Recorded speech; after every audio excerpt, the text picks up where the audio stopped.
People who have worked out at sea, what's the creepiest thing that's happened? So it's actually pretty common, but you'll see ghost vessel boats that are undamaged but have no souls on board, in the middle, and I mean middle of sea. The reason for these tend to be pretty dull. They're normally private boats, they've had bad weather and snapped their lines and just drifted. Still is creepy when one goes past in the middle of the night hundreds of miles from land. Next story. Not necessarily at sea, but I worked on a research ship in the Arctic. We were slowly pushing our way through an ice fog. A friend and I were on deck having a smoke, just watching the ice slowly float by, when a large seal laying on the ice came into view. It was obviously dead, as the skin had fallen away from its ribs, but otherwise it was perfectly preserved. Just as the seal started to disappear in the fog, a polar bear appeared, crouched as though it was stalking the seal. It was also dead. The fur on its extended front leg had fallen away, exposing the bone. Otherwise, it was also perfectly preserved. Almost in unison, my friend and I look at each other and said, "What the F?" Yeah, that's creepy. That just speaks to the hazards of the Arctic. If a freaking polar bear can't survive out there, my goodness, that's gotta be eerie. Next story. The only time I was ever on a ship was actually a cargo ship, and it was for a program for my business class.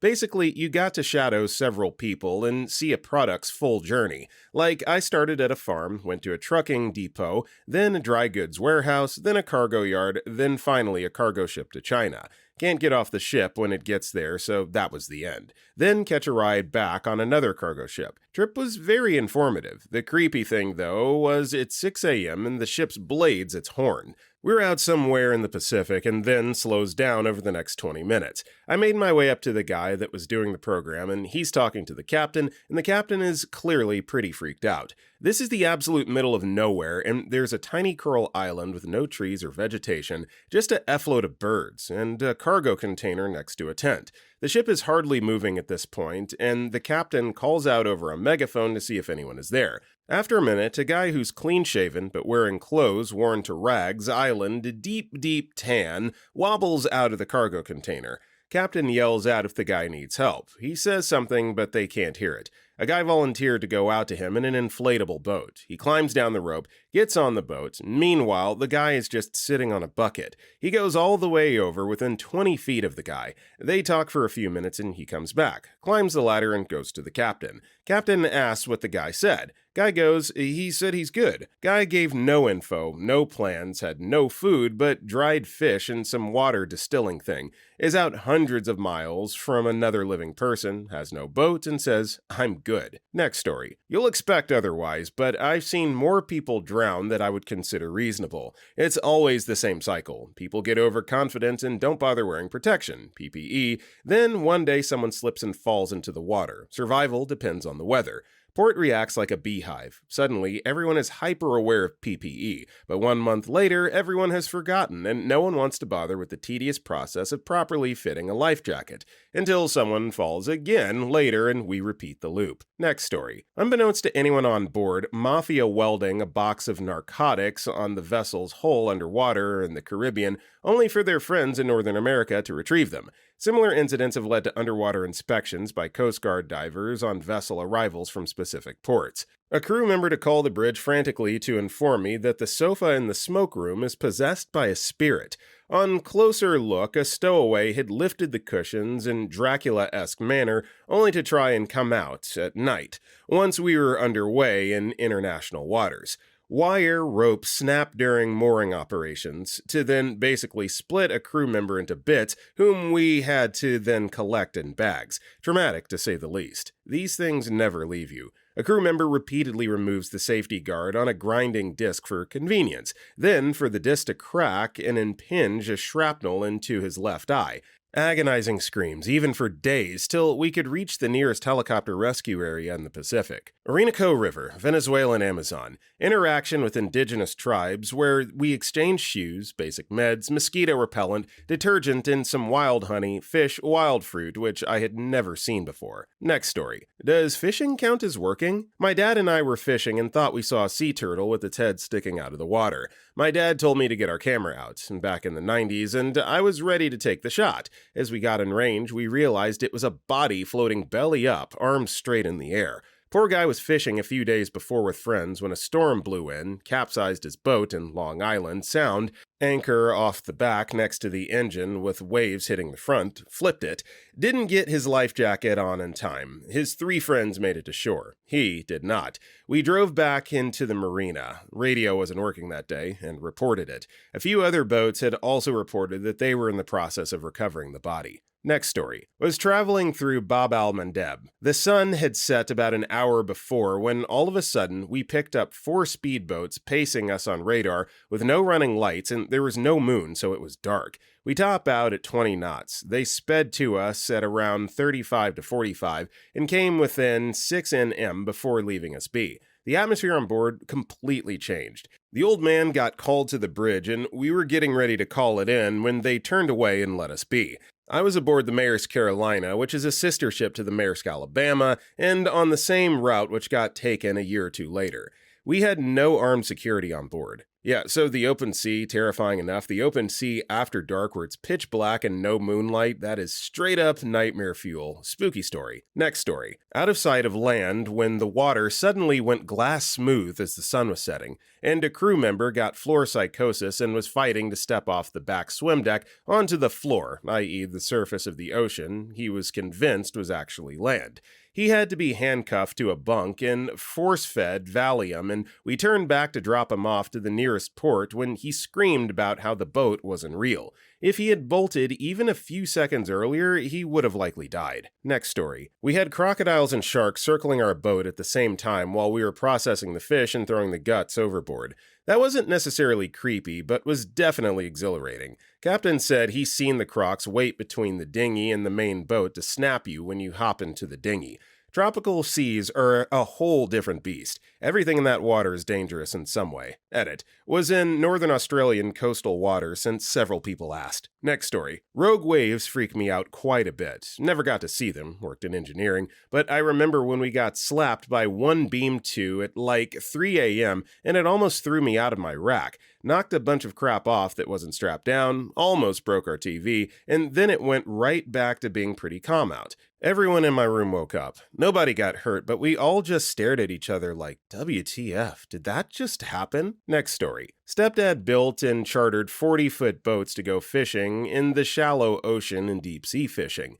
Past the continental drop-off, where you fish mahi-mahi and king mackerel and stuff. Group books a trip. Group is remembering a deceased friend who wants his ashes spread in the deep sea. They leave the docks. Once land disappeared, a small dock cloud formed above their boat. It got bigger and bigger, darker and louder, but it only stayed above their boat. Blue skies around, but above their boat was a very dark and pissed-off cloud. The cloud follows them, thundering, making equipment go haywire. 20 years ago, for what it's worth, my stepdad said, "We're here, throw this angry mother over." They spread his ashes. He said the minute they spread his ashes, the thundering stopped, and within 5 minutes, the sky was perfectly clear. He's not one to believe in spooky stuff, but he said, "I had no explanation other than that son of a female dog was pissed off about being dead." Next story. Not me, but a guy I worked with. He was dive harvesting in an area where a boat had gone down recently. People were lost. As he moved along the bottom, he saw ahead what looked like the shape of a man in oil-slick rain gear. Reluctantly, he moved ahead. As he got closer, he saw the bib plants, boots, and jacket laid out on the ocean floor as if a man was just lying there. Preparing himself for the worst, he came within touching distance and they were empty. Next story. Was on a large ferry in the middle of a cyclone. Waves were washing over top of the third deck. All crew and passengers were in life jackets, just in case. Not that it would have done much good at point if we had to abandon ship.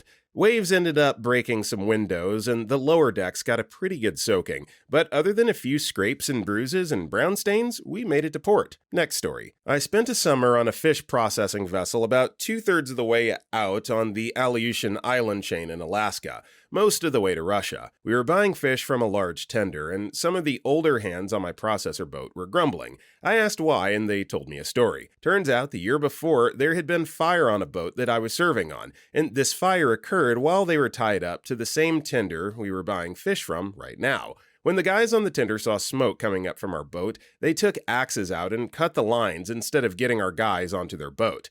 A fire at sea is one of the worst things imaginable. Those pricks cut our boat loose without rescuing any of the crew. A year later, my bosses were still doing business with them. If I was in charge, I would have told them to go screw. Nobody on my processor, boat was hurt, but it could have gone the other way very easily, and the guys on the tender would have just watched it happen. Oh, probably would have called into the Coast Guard, but otherwise, best of luck. It speaks to the intense greed of the commercial fishing industry. Next story. Prior Navy here. Saw a few intense things during that time, but this was afterwards doing a security job. Navy stuff is mostly just injuries and stuff like that. I'll start by saying I'm not a superstitious person, not religious, don't believe aliens are here on Earth or anything like that. I'm a game designer and engineering master's degree student. I believe in what can be proven through science, but maybe believe science hasn't explained everything yet. Empirically, it hasn't explained everything yet. But I have no worldly explanation for this story. The post was basically a fire watch. Stay up all night, do rounds to make sure the ship doesn't sink or catch fire. Ship was in port for a major overhaul. They had completely ripped out the wiring in the old all-hands PA system for modernization. The old one was your typical megaphone-looking loudspeakers mounted to bulkheads throughout the ship. The loudspeakers themselves were still attached to the walls, but the wiring was literally cut and the system itself was completely gone. Around 3 a.m. one night, I heard the all-hands whistle. Imagine your typical boatswain whistle, and then some mumbling like someone was trying to talk through the speakers. I was a little confused because I could clearly see the cut wires, and I knew I was alone on the ship, but I chalked it up to possibly interference in the magnetic speakers picking up radio waves or something like that. On my next rounds, I discovered a shipyard worker had left a soldering iron on, and it had practically melted a hole in the deck. Not a fire, but a bright red spot and some smoking. I called it in, and it was handled by the shipyard damage control people. In the morning, when the crew arrived, I was discussing it with a member of the crew assigned to the OOD for the day. When he asked if anything else had happened overnight, I casually brought up the weird experience with the loudspeaker incident as a joke. He responded completely deadpan that it was the former XO of the ship who apparently dropped dead at the intercom station. He said they'd experienced it a few times before, and it always preceded some kind of incident that could have gotten a crew member injured or endangered the ship. I wasn't sure if he was messing with me or if this was just typical sailor superstition that I've experienced before, so I was just polite about it and acted surprised/impressed. Fast forward a few shifts later, and I get the whistle and a weird crackling again. So out of pure paranoia, I decided to start my next rounds early. Sure enough, the seawater coolant system in the engine room is leaking into the compartment. Not a large leak, but if left unchecked, who knows what damage could have been done. About a year later, I ran into that same officer, and he told me the captain had requested the old loudspeakers be left up, even though they were disconnected. He said he'd left the crew shortly after those incidents, so he wasn't aware of any new cases. I've never had anything like this happen before or since, but I still think about it all the time. I keep telling myself there's a logical explanation and it's just a weird coincidence, but I can't shake the eerie feeling from it all. Next story. My father was in the Navy in the late 70s. His carrier was traveling through the Bermuda Triangle, heading for the Mediterranean. He was on the flight deck one night when all power on the ship suddenly died. Even people's watches stopped working, apparently. About this time, he and other sailors noticed two lights in the distance, unmoving and about 100 feet above the water. The lights were visible for several minutes before they disappeared. My father didn't see them disappear, but others swore they saw lights quickly descend into the water. In any case, after the lights disappeared, the power returned to the ship. My father doesn't believe in UFOs, stories about the Bermuda Triangle, or anything else supernatural. Well, he does wish that Bigfoot was real, lol. But to this day, he has no explanation for what happened. All he knows is that in those few minutes, he experienced a strange sense of accepted dread that he's never felt before or since. There was a time where I thought he was just bullcrapping us kids, even though he isn't that kind of guy. But when I was a teen, he had a mini reunion with some of his old Navy buddies, and they talked about it, even getting into a debate about whether it was aliens or some sort of secret military tech being tested. Next story. Heavy seas during a storm on the flight deck. When you see real waves and feel how insignificant you are in the ocean, makes for a surreal experience. One wrong step and there's literally no rescue. Now imagine you need to be along the side of a ship pulling up heavy metal fences while the ship is bouncing around like a springboard up and down, side to side, all at the same time. Oil slick tarmac glides like butter, so you better pray you got the right boots on. Not going to lie, I had to tap out momentarily and readjust my nutsack before I went out again. It was definitely an experience, man. It's creepy because after one liftoff, you wait around for the next sortie and you can feel the ship getting thrown around, crashing reverberations through the flight hangar, and residual oil from prior pre-flight maintenance that you're almost always going to walk into. Next story. My cousin worked on prawn trawlers in the Gulf of Carpinteria off North Queensland for 3 years in the 80s. Really good money, but hard work when they would stay at sea for weeks offloading into a mothership. The last season, they returned to port with one less crew than they left with. The official story was he was washed overboard in a storm. Took over 10 years before my cousin admitted the bloke was an arsehole that regularly picked fights, but made the mistake of pulling a knife on an old sailor. They tipped him overboard. Captain announced that the work would be a bit harder, but they would get the dead guy's share in the pay. Next story. I was working in a pearl boat for around 18 months in the Arafura Sea a few years ago, and one of my roles was keeping watch in the wheelhouse. Essentially, you make sure the boat is following the preset path on the navigation, and if it strays, you turn in manually to keep it within the course set. My watch was 4 to 8 a.m. About 7 a.m. I noticed a white cube, perhaps 200 meters portside. Hard to say with no point of reference, but it didn't show up in the nav/radar system we had that lets you plot and recognize boats. It was also not bobbing up and down with the waves. It just sat there on the waterline in the distance.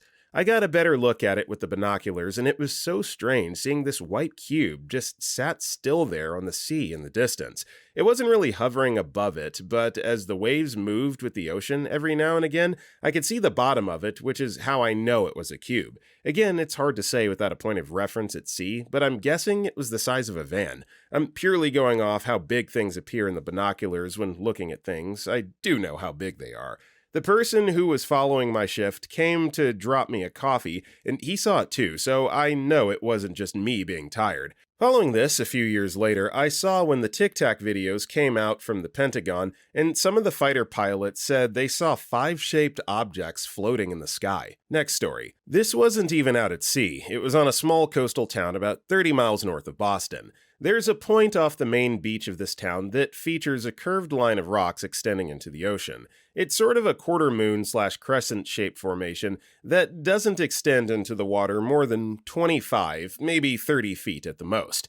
However, there's an underwater cliff, and the depth of the water at the furthest point out is deep enough that you can't get to the bottom without specialized scuba gear, as in regular scuba diving equipment isn't enough. Something to keep in mind, if it isn't low tide, you can't get to this point without getting your feet or legs wet, about up to your knees. So a handful of us are out there on the furthest point. It's a popular spot for locals to saltwater fish. Just watching the fishermen and doing nothing but enjoying the experience when I hear a fisherman give a soft but defeated "oh." It's difficult to describe because "oh" isn't typically associated with a terrified reaction, but you could hear the absolute overwhelming duress in his voice, like it was quiet because he couldn't catch his breath well enough to say more or say it louder.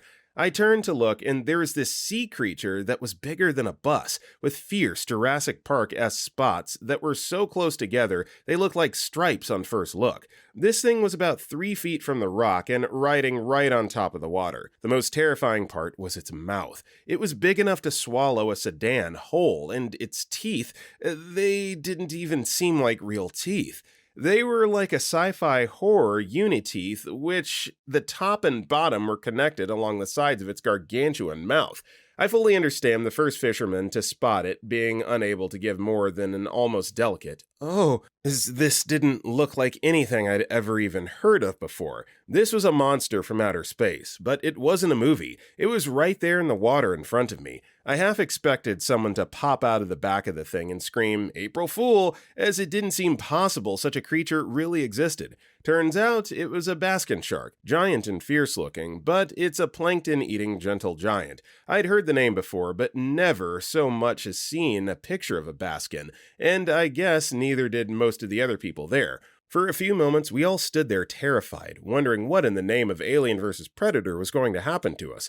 Finally, one of the older fishermen on the rock informed us what it was and assured us we were in no danger. I believed him, but was still trembling for the rest of the night. Okay, let's all collectively in unison pause for a second and go look up a picture of this shark. I just did, and man, that is nightmare fuel. Next story. I worked on a dive boat that took customers out for the weekend. Someone has to pick up the lights after the night dive. I've been alone on the seafloor 100 miles offshore in 100 feet of water with just some flashlights and a 19-cuff spare tank. It's creepy to hear the stuff that isn't in your light cone. Also, dozens of barracuda in a school when I dove off the sun deck. Dove is in diving board type dive, not scuba. Went about 20 feet below the surface, surrounded by them. We would also occasionally spearfish for lionfish under the rigs and make ceviche. I had my trap full and 2 on the spear with a nurse shark chasing me back to the boat. I miss that job. Next story. Fall of '01, USS Philippine Sea. We're heading home across the Atlantic chasing a hurricane. 4 days of 15 to 20 pitch and 20 to 30 rolls. The whole ship smelled of puke. The bow would go underwater, not just a big splash, but underwater. If you went to the forward part of the ship, you could go up and down ladder wells in 1 step, if you timed it right. Because the pitching was so great, the counter-rotating screws would make the back of the ship shake like an earthquake when they got near the surface. Next story. Not a worker, but when I was younger, my family took a trip to the Florida Gulf. A couple cousins and I went deep-sea fishing about 20 to 30 miles off the coast. I got horrendously seasick and was bench-ridden the whole time and was taking a nap. When I finally woke up, a storm had started to roll in. I remember looking out at the back of the boat and seeing the sky turning an ominous dark gray, and the water just turned black. The waves were starting to get pretty intense, and the captain was all right, we really need to get back before this gets to a point where we can't. I never liked open water, and that experience just made it all the worse. Next story. Another one. USS McErney off the coast of Ecuador somewhere. Our helo was out looking for drug boats, so we're all on the flight deck getting some sun, fishing, or generally not doing anything. Suddenly, the ship's engines stop and everything shuts down. Good thing it was smooth as glass that day. About 20 minutes later, I noticed the helo doing the lost comm signaling. It wasn't just the engines that died, it was everything. Next story. When I was in the Navy, we were just off the coast of Italy at midnight. It was a dark night, and you couldn't see any lights from the shore at all. No stars. At some point, we passed a longboat, basically an extended rowboat. It had no superstructure or anything. It had a light on. Ship's captain told us that a guy was fishing, and the light would attract fish or whatever. So yes, whoever it was in a completely exposed boat about 10 or 12 miles offshore in a completely dark night, and they had a light on to attract things. Yeah, there's an old saying, the brave might not live long, but the cautious don't live at all. Hopefully he got some fish. My goodness. Next story. I saw the Deepwater Horizon on fire the night it happened. I guess I wouldn't call it creepy. Sobering and awesome, original definition, are more accurate descriptions. Just a massive structure completely covered in flames against a blank backdrop. We weren't allowed closer than a mile or so, if I recall correctly. I can't imagine what it would have looked and felt like from up close. Next story. We sailed the Suez. I was working on a cruise ship. The crew was paid more to do pirate watch. We watched the sea with simple night vision stuff all night. This was, say, 10 years ago. The wealthy guests might have paid 1 to 3% more for the cruise, but they expected the entire crew to die battling pirates so they wouldn't have to get up out of their chair. The mindset was so sick. They wanted you to die for them, but they also wanted to witness it, or else they had not gotten value for money. Next story. My dad was in a small flotilla of minesweepers in World War II, off the coast of Iceland. They were in the middle of a sweep. They passed a down-floating German aircraft, with a pilot frantically waving them for rescue. They had to sail right past and leave him to his fate, because of the very real possibility of U-boats. Fast forward 65 years, and my dad wept on his deathbed about leaving the poor guy to die in the icy Atlantic waters. Next story. Response to the Great Tohoku earthquake and tsunami. The debris fields of people's lives washed out to sea. Roofs of houses, sheds, furniture, picture frames, overturned boats, everyday items just adrift, knowing that over 15,000 people were washed out to sea. Eerie. Next story. Out tuna fishing about 170 miles off the Oregon coast one night, had shut down and was just about to go to bed. Noticed an odd glowing orb the size of a football down in the water. Thought it was a bioluminescent jellyfish until it started moving. No swimming motion, just slowly cruising around the boat. Had a million candle power spotlight on board, so brought it out to see what it might be. But when I put the light on it, it fully disappeared. Turned the lights off and there it was, plain as day. A few more showed up and moved around the boat for about 20 minutes. Never saw a trace of what they were in the light, but my crewman and I were seeing the same thing. They eventually left and we went to bed. My crewman was an old salty dog, sailed from Vancouver Island to the South Pacific and back single-handed twice. Worked on many tuna boats all over the Pacific. Said he'd never seen anything like it. Yeah, this sounds like a scene like out of Avatar or something like that. Beautiful, beautiful. Thank you for sharing. Next story. I've had only 1-2 week stint working at sea. I was assisting a featured chef on a theme cruise. 8 days into this 2-week adventure, I wake up running down a hallway. In my dream, I was chasing someone. I can't recall who or why. I was barefoot, in pajamas, with no bra, ID, or room card. I was embarrassed AF going to the guest services desk to request a new room card. For context, I've been known to talk in my sleep, but I've never sleepwalked before or since. Next story. 5 fires, 1 death, 3 men overboard, rescued, 2 deaths by natural causes, cleared out the food freezer to put the bodies in until we reached the port. Rescued 11 men in a lifeboat whose ship sank days earlier. Rescued 4 crew of a helicopter that crashed in the water. Got caught in 2 typhoons that beat the crap out of our ships. Another typhoon broke all our mooring lines in port and threw our ship across the harbor to slam into the dock. Just missed getting slammed by the 2004 tsunami by a few hours. Stowaways from East Africa will hide anywhere. You can never find all the crazy places they hide. They come out after a couple days at sea asking for food and water and thinking they're home free with us. They don't realize our next port call is not the USA, but another African nation that will arrest them and beat the crap out of them in jail. Just missed being the ship the Captain Phillips pirates took by a few miles. The Maersk Alabama was on our radar just ahead of us. I shared a stateroom with a guy who killed his dad with an axe at 14 years old. The captain didn't tell me until 2 days before we got back to port. There was a fire axe on the bulkhead right outside our stateroom. Saw 2 ghosts on 2 different ships that had confirmed deaths on board and were seen by several other people. Next story. I've posted a few here before. I worked on research vessels for about 15 years. This is going to get lost in the middle of the comments, but that's probably for the best. This isn't some made-up crap about ghosts and ghouls and mysterious lights and sea monsters. On its own, it's not that scary, but the implications are. We were doing a project in the British Virgin Islands. It was subcontracted by the Royal Navy, so I can't tell you what it was. Now, it was about 2 weeks into this 6-week project when we saw something floating on the surface of the water. At first, we thought it was a seal or a shark or dolphin. We had found one a week before, caught in illegal fishing nets, so one of the crew hauled it up. It wasn't marine life. It was a girl, about 11 or 12 years old, naked, dead, and had been for at least a day. Almost immediately, the captain came over screaming and yelling at us to toss her back. He was effing terrified. This was a brave man with 30 years spent at sea. He had guided ships through storms, sailed across oceans, even spent 2 days on a lifeboat after his fishing boat sunk. So he wasn't someone to be scared lightly, but this dead girl effing terrified him. We're a small crew, only 8 of us. There was a captain, a handful of older, experienced hands, the chief researcher, who was this British guy in his 60s, then me, a female about my age, and a younger intern. The British guy started to argue, and the captain got in his face, squaring up to him, shouting stuff like, "You do not want to mess with this! You do not want to touch this! We didn't see her!" He wasn't angry, he was terrified. Whilst we were arguing, one of the other crew threw the girl back into the effing water. A dead 11-year-old girl, and he just tossed her back overboard. At this point, the captain calmed down somewhat. He refused to give us what the F was going on, but just kept saying, "Trust me, we do not want to get involved with this." Afterwards, me and the intern and the other researcher my age were talking about it. The intern spotted what I didn't. The girl had ropes around her hands and deep cuts on her ankles caused by rope.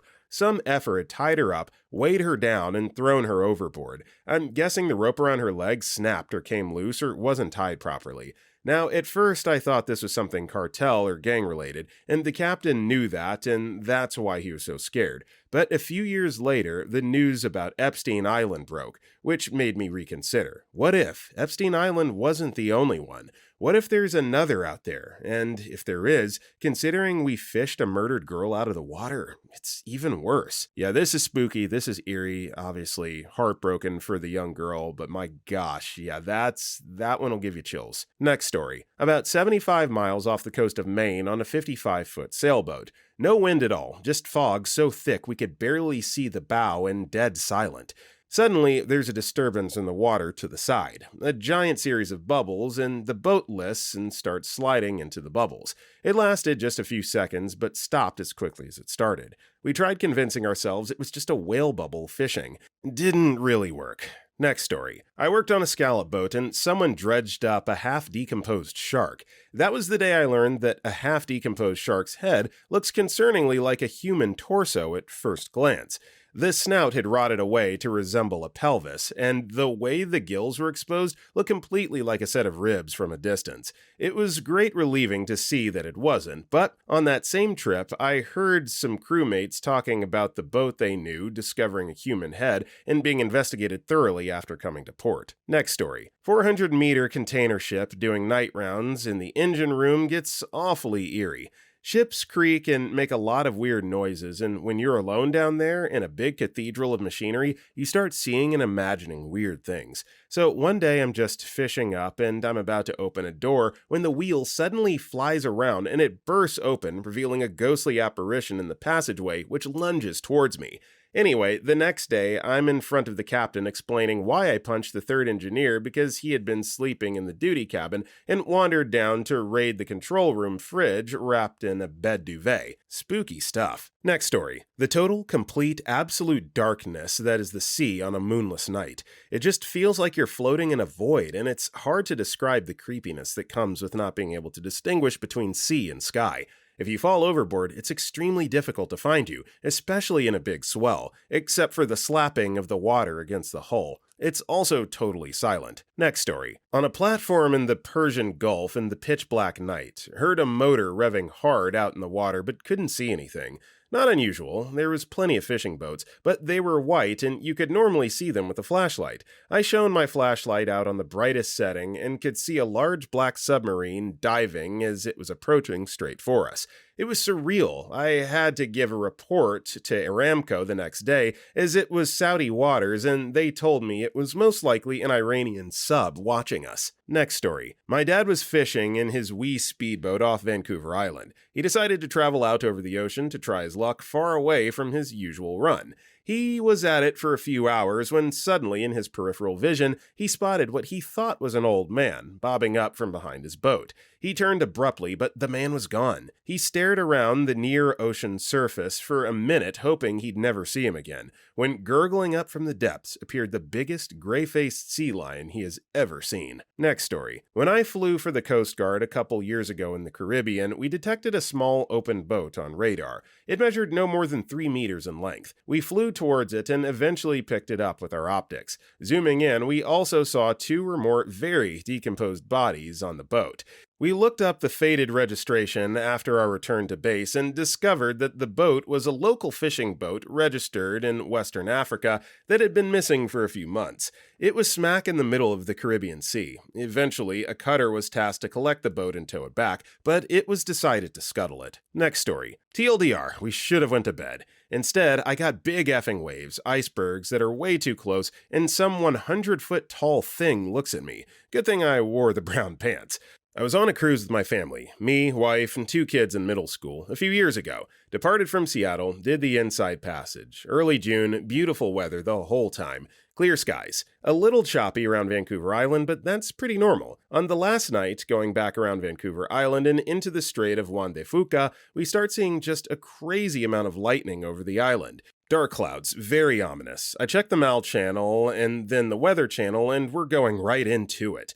We get to it in about an hour or so after dark. I preface this bit by saying that I thought I'd seen rough seas before. I grew up on and around boats since I can remember. Parents were military, so we moved around, but I spent my teen years on the east coast of the US.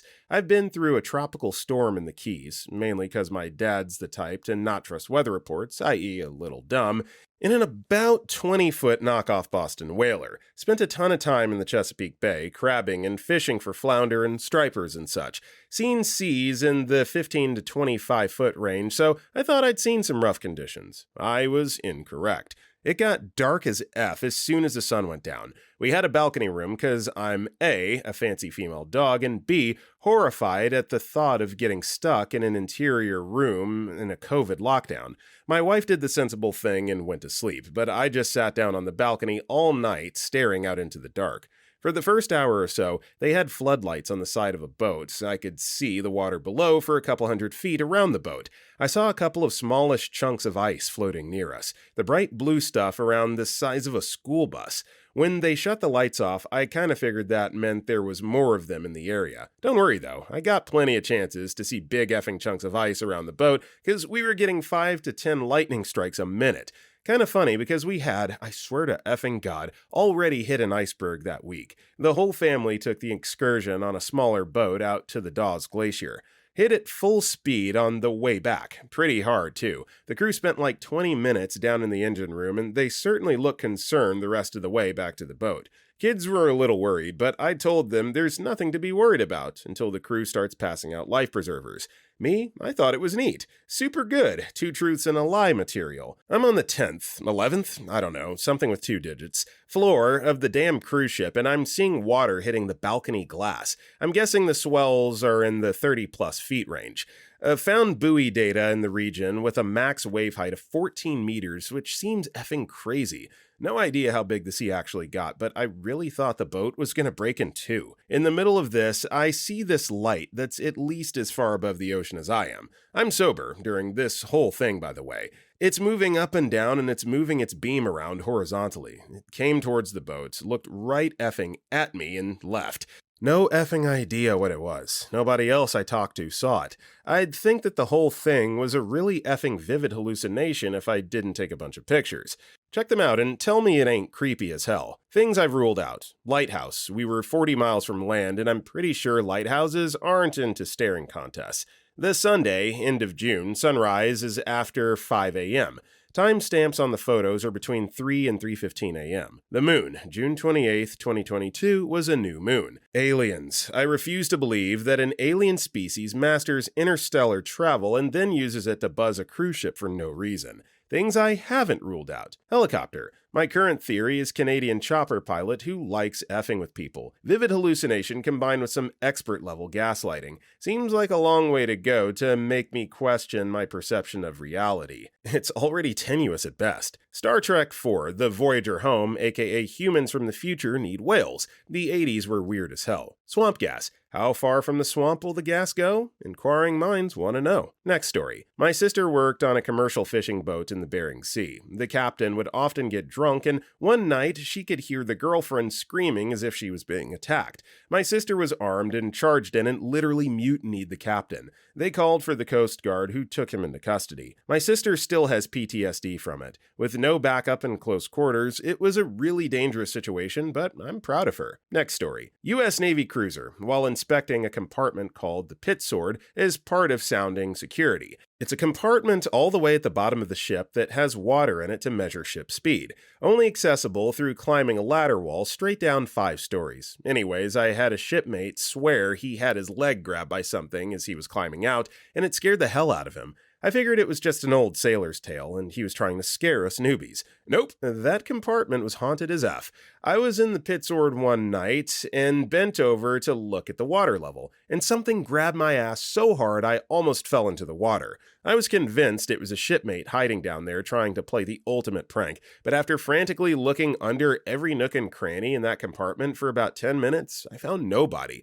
So I'm standing there realizing a horny sailor's ghost just copped a feel in the afterlife. I hated going down there after that. I guess if you're forced to wander as a spirit or a ghost, you might as well, no, I'm just kidding. Totally kidding. We are not even gonna go there. Next story. Patrolling the Persian Gulf. At night, you see all the oil rigs doing their burn-off. Those flames just eerily light up the area. It's creepy as hell, especially when the water is calm as glass. Every so often, you see a sea snake skim the surface. The only thought in my head is, I do not want to be here. Period. Next story. Does this count? On a bitterly cold, windless night near the Arctic Circle, I was part of an ad hoc amphibious ready group which attached destroyers, working with Norwegian and Royal Navy. I was just another lowly jarhead, so I didn't do anything special, nor was I in the know on what was actually happening. There was a part of this training where the navies were supposed to defend against Norwegian submarine.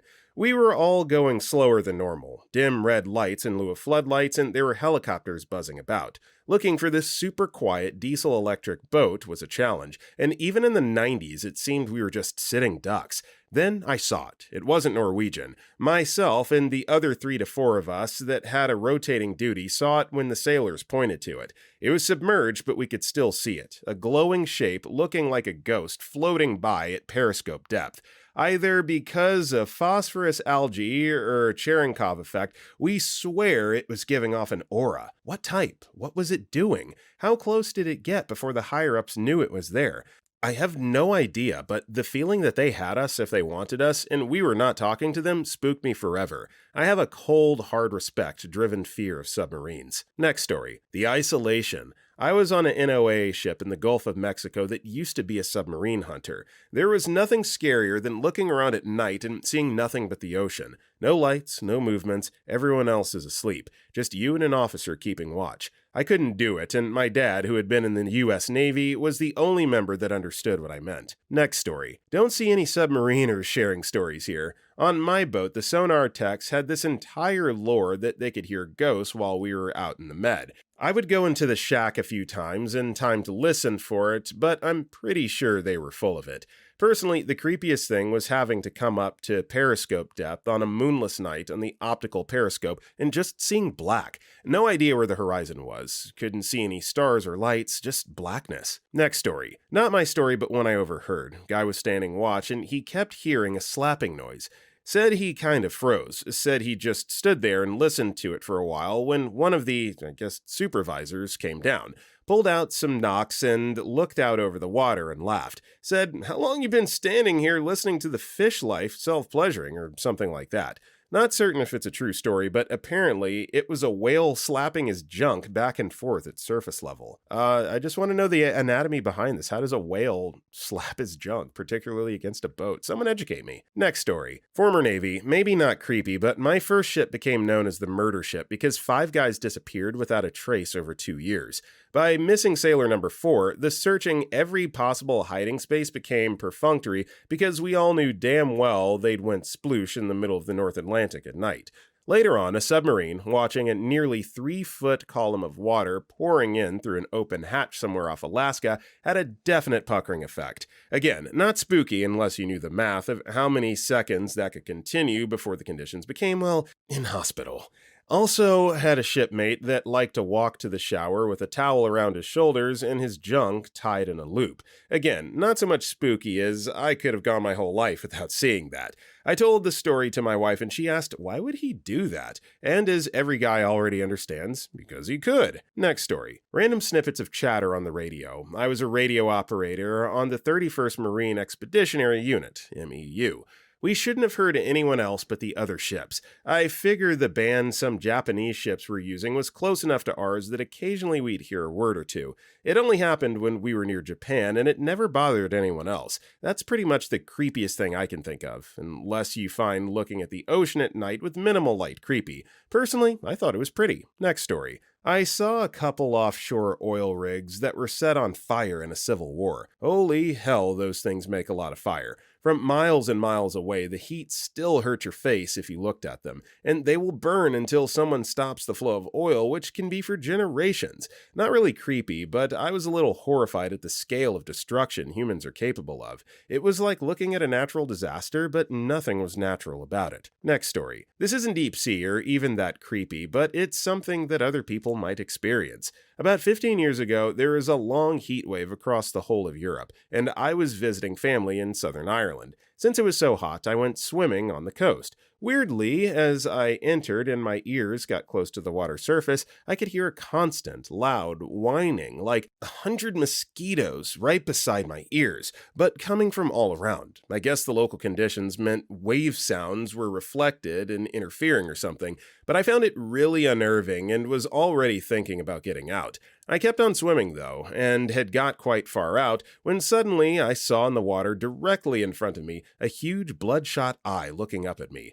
It was at least a meter wide, and totally made me jump in the water. It was a massive jellyfish with tentacles maybe 4 meters long or more. I turned around to go back to the shore, but saw that there were dozens more enormous jellyfish all around and below me, all with the red bloodshot eye pattern. I had to carefully weave around them to get back. It turned out that the heat wave had forced jellyfish from Spain to migrate north, so not really creepy, and I doubt they were dangerous, but as far as low-level shocks go, it really gave me the chills as it happened. Next story. It's a fictional story, but I love it. In the Treasure Island prequel series, Black Sails, the main character, Captain Flint, tells a story about his grandpa. His grandpa, an experienced old fisherman, found a random man in the middle of the ocean, in the middle of nowhere at night. He took him onto a ship and began talking with him. The man spoke nothing of his heritage or how he ended up like this.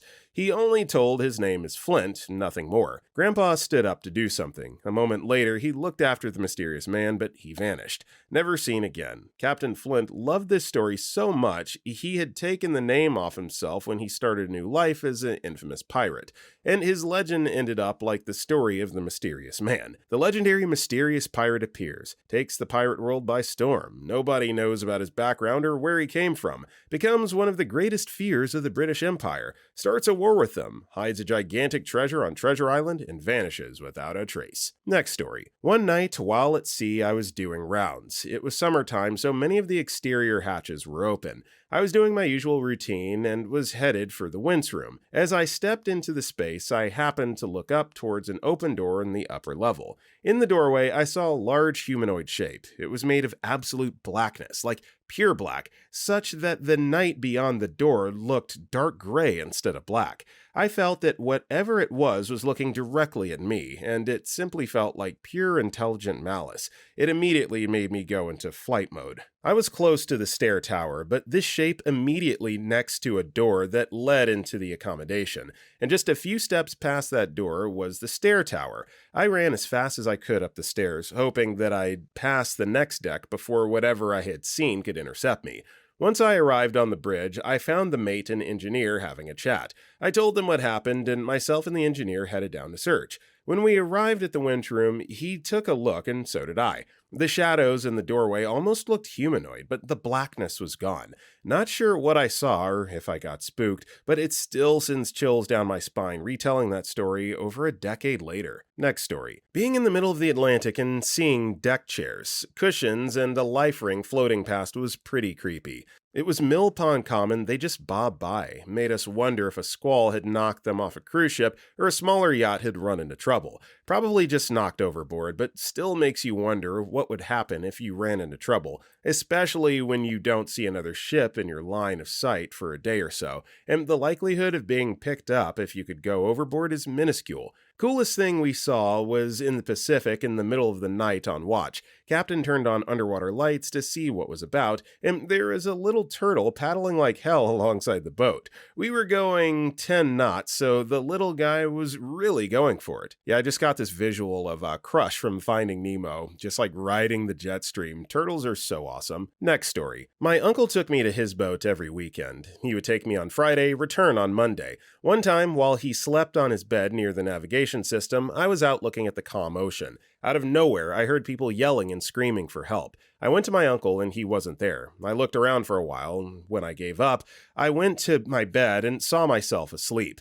I didn't know what to do, so I picked up my bat and swung it at the head. Next thing I know, I wake up with a massive headache. I look around and see that I was out near the sail. I passed out from motion sickness. The screams? Birds pecking at my head. Next story. Working on a cargo boat as security during my 12 to 4 shift in the morning. Pitch black, no moon or lights. I was walking around on the bridge wings and went and stood on the edge of the wing right next to what I thought was a big floodlight. Many boats had them in the past, but not this one. Was looking around the sea and slowly the thing started moving. After a second, it spread its wings and flapped a bit. Was all so sudden and unexpected that it made me jump back 2 meters before I realized that it was a seagull. Scared crapless. Till this day, can't see a seagull and not